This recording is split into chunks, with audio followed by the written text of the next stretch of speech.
Hello children, бүгін біз сіздермен 6 сыныпқа арналған English Plus кітабы бойынша 36 бетті өтетін боламыз.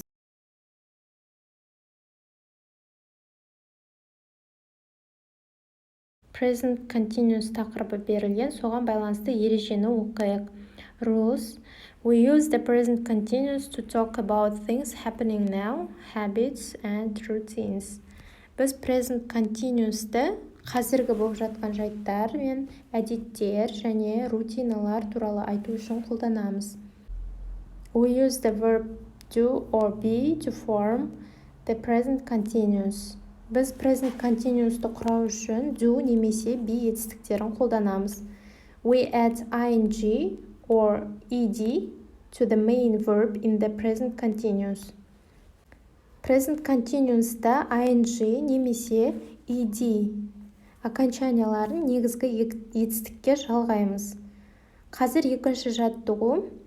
Мұнда сіздерге 1 мен 6 аралығында етістіктер берілген. Соларды астындағы ережені оқып, қай ережеге сәйкес келетінін табу керек. ing жалғаймыз. Spelling rules'ты бірінші оқимыз. Most verbs ing plus ing. Көптеген етістіктерге ing деген соңы жалғанады. Meet, meeting. Мысалы, кездесу. Play, playing. Ойнау. Екінші, verbs ending in e, remove e plus ing. Егер де біздің етістігіміз e дыбысына аяқталатын болса, яғни еге, онда осы e дыбысын алып тастаймыз да, оның орнына бірден ing-ді жазамыз. Have, having. Көрдіңіздер ма? Have деген кезде негізі соңы еге аяқталған болатын, бірақ оған ing жалғаған кезде жаңағы еміз түсіп қалады. Write, writing.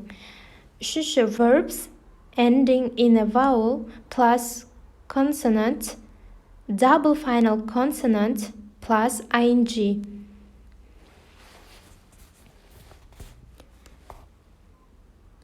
Дауысты плюс дауыссыз әріптерге аяқталатын етістіктердің соңын,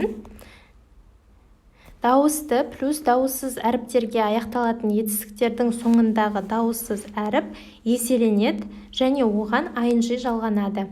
Мысалы, swim, swimming, stop, stopping. Енді қазір екінші жаттығуда берілген етістіктерді ing жалғайтын боламыз. Бұның жазылуын сіздер описаниядан, видеоның астынан қарай аласыздар. Become, becoming, die, dying, hunt, hunting, change, changing, run, running, read, reading. Which verb doesn't match any rule? Қай етістік ешқандай ережеге бағынбайды? Немесе қандай етістік ешқандай ережеге келмейді? Бұл бізде die етістігі. Себебі онда окончаниясы мүлдем өзгеріп кетеді. Бесінші жаттығу. Write sentences about what is happening now.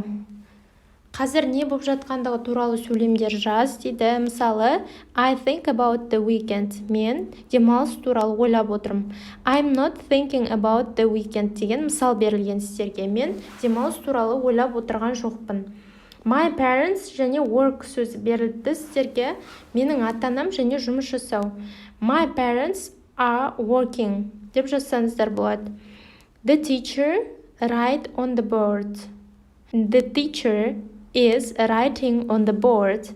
Мұғалім тақтаға жазып жатыр. I sit next to a girl. I'm sitting next to a girl. We work hard. We aren't working hard. I wear jeans. I'm not wearing jeans. The student by the door listen. The student by the door is listening.